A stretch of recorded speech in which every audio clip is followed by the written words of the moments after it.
If there is one thing we cannot stress enough to all rideshare drivers, whether driving for Uber or Lyft, keep your defensive tools on you. This continues to be one of the most dangerous ways to earn money in existence. What up, folks? Once again, it is indeed your boy Tim with another ride sharing video. As the article title states, Uber driver shot during attempted robbery crashes into Ferguson home. Many of you folks are probably aware of Ferguson, Missouri, with all of the riots and protests. I believe it was in 2014 or so. This was during the Obama presidency, because Obama had the town's police department investigated, and it turns out they were targeting African Americans for a lot of non-discretionary tickets and making money off the poor portions of their community. This is a suburb right outside of St. Louis, or actually part of St. Louis.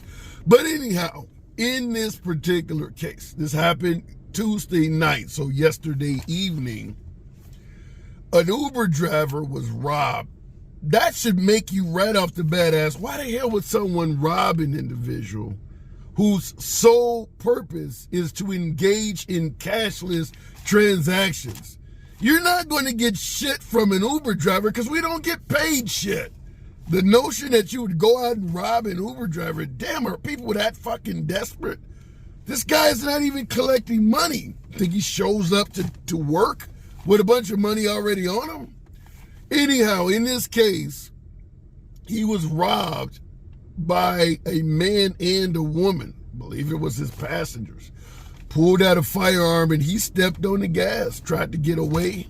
During the process, he received a gunshot wound to the hand, ended up crashing his vehicle into a nearby home. Fortunately, no one appears to be injured in the house. However, we know not only is this guy going to encounter some hospitalization bills, he's not able to drive anymore. His car is going to be obviously needing to be repaired. Hopefully it wasn't totaled, but he's not driving anymore. The whole purpose of this is to continue to advise what I've been advising from day one. Keep your defensive tools on you. You should have something to defend yourself on every trip with every passenger every single damn time. Starting out, mace or pepper spray, particularly something to slice or poke wood, and if you're comfortable, a damn gun, a firearm. Now, I understand Uber and Lyft's terms of service do not allow us to be armed, but make no mistake about it, folks. If something happens to you, Uber or Lyft are not going to do a damn thing for you or your family. There won't be any GoFundMe pages. There's no insurance or something to leave behind to your kids.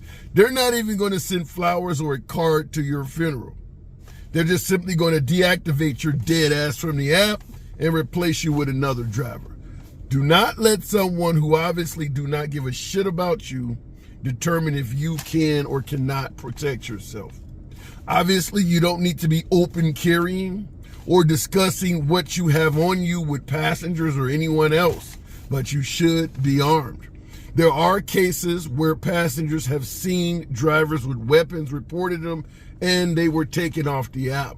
I believe the rideshare professor features a video of a driver defending his life against 3 assailants simultaneously with a gun and getting fired from the app.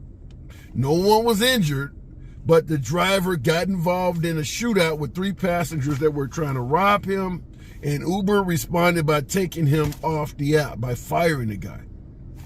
It's that wild out here that they don't want you to defend yourself. They literally want you to be helpless around passengers. Don't buy into that shit. Don't buy into that shit. Just pay attention to your surroundings. Understand, as I always say, in this particular incident we're discussing here, it happened after hours.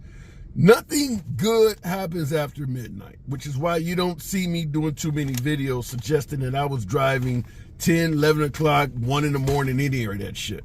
The days of me doing the after club crowd are long behind me. Simply put, I don't want people vomiting in my shit.